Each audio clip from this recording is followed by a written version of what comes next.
성공은 우연히 얻거나 갑자기 생기는 결과가 아닙니다. 성공의 비법이나 즉석복권 당첨 같은 방법은 없습니다. 하지만 성공을 이루려는 걸 방해하는 거창한 음모 같은 것도 없습니다. 성공과 행복은 인생을 더 잘 살아보려는 동기를 찾고 그것을 구체적인 행동으로 옮겨서 얻은 결과입니다. 신뢰할 수 있는 조언자에게 조언을 받아 먼저 겪은 경험을 존중하고 가르침을 따르면서 추진력을 얻는 일은 결코 우연이 아닙니다. 대부분 사람은 자신이 바라던 모습으로 살아가려고 노력하지만 자신을 독려하고 이끌어줄 수 있다고 신뢰할 만한 조언자를 만나지 못합니다. 그래서 혼자 고민하게 됩니다. 지금 당신이 그런 상황이라면 굿 멘토는 당신에게 필요한 방향을 일러주며 격려해 줄 것입니다. 이 책의 저자 데이비드 코트렐은 미국 최대의 자기개발, 리더십, 경영 철학을 제공하는 코너스톤 연구소의 CEO이자 파산 직전에 11개의 기업을 성공적으로 회생시킨 전문 강연자입니다. 그는 수백 명의 성공한 사람들을 만나서 성공의 비밀을 연구해 왔으며 그 결과를 바탕으로 인생을 성공으로 바꾸는 9가지 전략을 완벽하게 정리해 이 책에 담았습니다.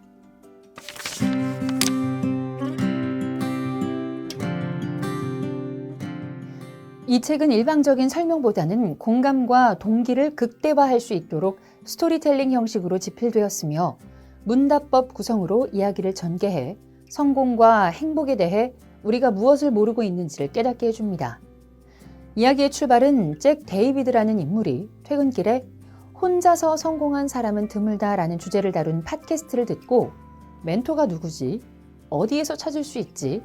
나를 기꺼이 이끌어줄 사람이 있을까라는 물음을 갖고 자신의 멘토를 찾아가는 데서 시작합니다. 잭 데이비드는 스스로를 항상 긍정적이고 자신감 넘치며 추진력 있다고 믿었는데 요즘은 그런 모습이 진짜 자신의 모습이었는지 의문을 품습니다. 그는 자존감이 무너져 내렸고 과거에 사로잡힌 그림자일 뿐이고 자신이 이루고자 하는 성공과 행복에서 점점 멀어지는 것 같다고 생각합니다. 이런 모습은 잭 데이비드만이 아니라 현대를 살아가는 많은 사람들의 모습일 것입니다. 잭 데이비드는 지역병원을 운영하는 최고 경영자이자 자선 사업가인 빈스와 무일푼으로 시작해 대규모 제조기업을 창업한 알렉스라는 두 멘토를 만나서 조언을 구하는 용기, 배우려는 의지, 원하는 모습을 이루겠다는 열정이 자신의 소중한 재능이었다는 사실을 그들과의 대화를 통해 다시금 깨닫게 됩니다.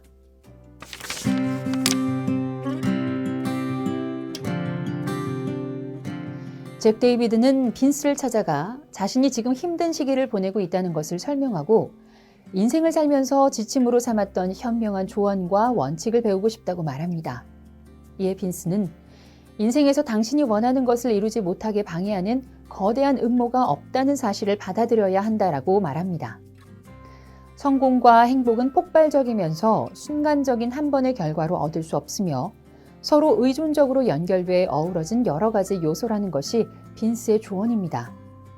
나아가 자신의 모습은 성과에 투영되기 때문에 자신을 대단하게 여겨야 한다고 말합니다. 사람들은 익숙한 곳으로 물러서고 대부분 성공을 거두기 직전에 도망칩니다. 불평하며 합리화하고 다른 사람을 비난하면서 에너지를 소모하면 변화를 일으키지 못합니다. 쉬운 길을 택하는 것은 상황을 과감히 돌파할 때 필요한 에너지를 낭비하는 것입니다. 성공한 사람들은 목표를 세워 계획을 잘 지킨 사람들입니다. 세상이 평범해지겠다고 계획하는 사람은 없습니다. 그러나 분명하고 뚜렷한 목적이 없으면 의도치 않게 평범해집니다. 뚜렷한 목적이 없으면 그 밖에 원치 않는 사건에 과민하게 반응하는 버릇이 생깁니다. 반면 분명한 목적이 생기면 인생은 훨씬 차분해집니다. 빈스는 잭 데이비스에게 방황하지 마라, 목적을 정해라, 절차를 구축하라, 지나치게 감정에 휘둘리지 마라, 부채를 관리하라, 어서 시작해라 라는 조언을 제시합니다. 주목할 점은 부채가 인생에 영향을 미치도록 하지 말라는 것입니다.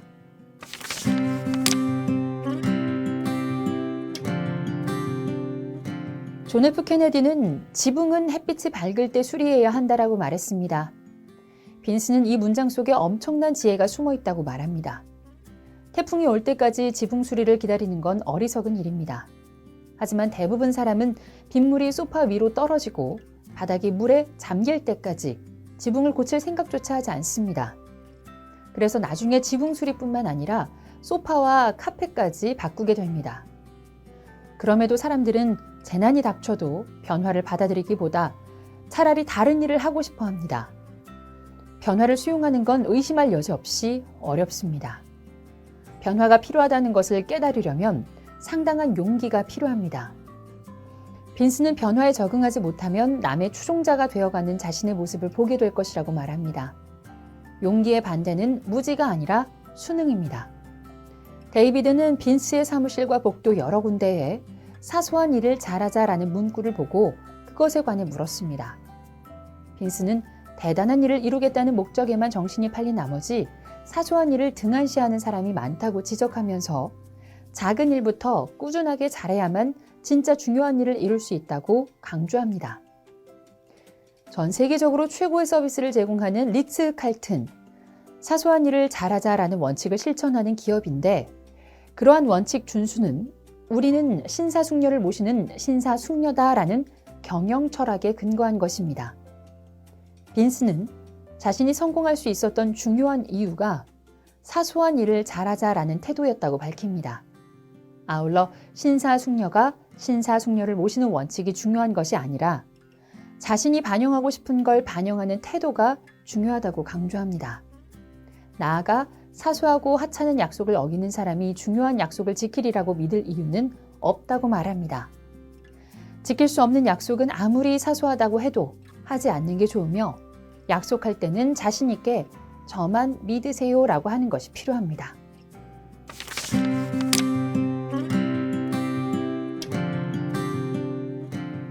어떤 상황에서도 방법을 찾아볼 수 있고 그중엔 언제나 자신이 할 수 있는 일이 있습니다.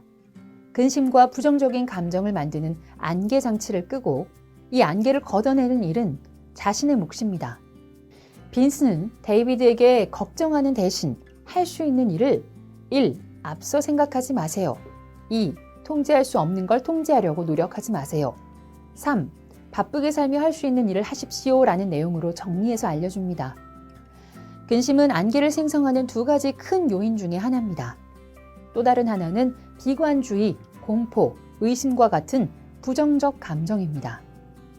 성공한 사람들은 긍정적입니다. 긍정적인 사람은 현재 상황이 전혀 달라도 성공해서 행복했을 때와 똑같이 대처할 방법을 찾습니다. 하지만 그다지 성공하지 못한 사람들은 과거의 실패와 불행에 연연하고 같은 사건을 반복합니다. 스스로 최고의 모습을 찾고 자신에게 부정적으로 말하는 건 그만두어야 합니다. 준 만큼 없습니다. 열정적인 사람과 어울리고 싶다면 자신도 열정적인 태도를 유지해야 합니다. 데이비드는 빈스가 주선한 알렉스와 만나 진실을 경배하라 라고 한 말의 맥락이 무엇인지 묻습니다. 알렉스는 상황이 힘들면 깨닫지 못할 수도 있지만 큰 실패는 어쩌면 당신에게 주는 가장 값진 선물일 수도 있다라는 월트 디즈니의 말을 인용해서 실패와 성공의 관계를 설명합니다. 실패에 이르는 선택을 한 건 자신입니다. 알렉스는 실패를 경험한 덕에 성공할 수 있었지만 같은 실수를 반복해서는 안 된다는 것이 디즈니가 전하는 교훈이라고 말합니다. 알렉스는 자신이 저지른 뼈아픈 실수는 사람들이 하는 말이 채 다 끝나기도 전에 진실을 안다고 믿은 것이라고 고백하면서 다른 사람의 이야기, 특히 자신에 대한 비판을 경청하는 것이 중요하다고 강조합니다. 알렉스는 실패는 살면서 일어난 하나의 사건일 뿐 인생의 전부가 아니기에 실패한 과거에 발목 잡혀 미래를 포기하지 말라고 조언합니다. 미래를 절대적으로 통제할 수 있는 건 자신뿐입니다.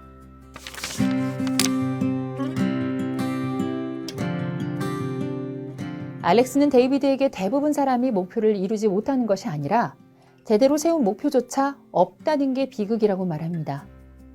구체적으로 목표를 세우지 않으면 기대치가 낮아져서 실망할 일도 없는 막막한 상황을 마주하게 됩니다.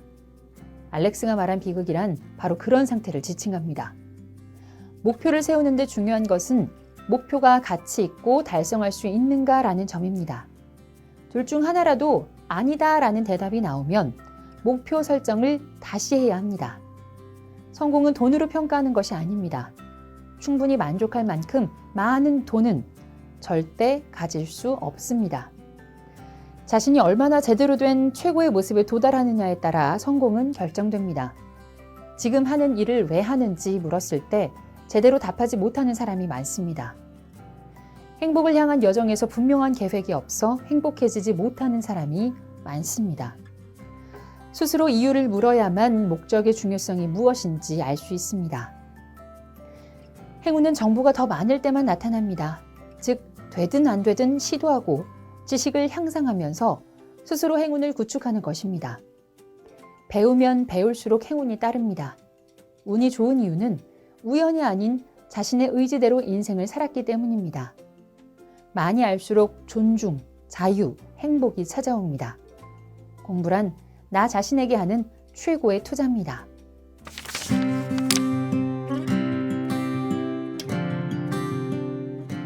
이 책의 마지막 장에서 빈스는 모든 일을 한 번에 할 수는 없지만 당장 무언가를 할 수 있다라는 켈빈 쿨리지의 말을 인용해서 미루는 습관에 관해 말합니다.